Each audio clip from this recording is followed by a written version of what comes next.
In this video, I'll show you 3 ways to make a beautiful knot before starting hand sewing.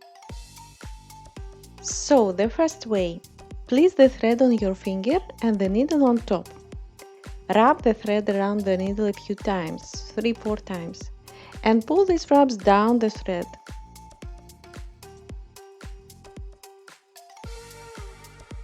Done! The second way is the most well-known. It's important not to wrap the thread too many times around your finger to create a neat knot.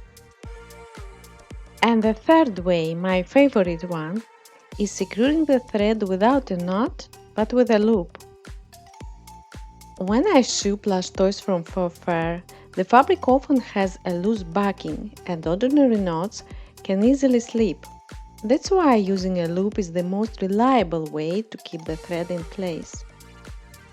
Choose the way that works best for you and your projects. Let me know if this was helpful. Happy sewing!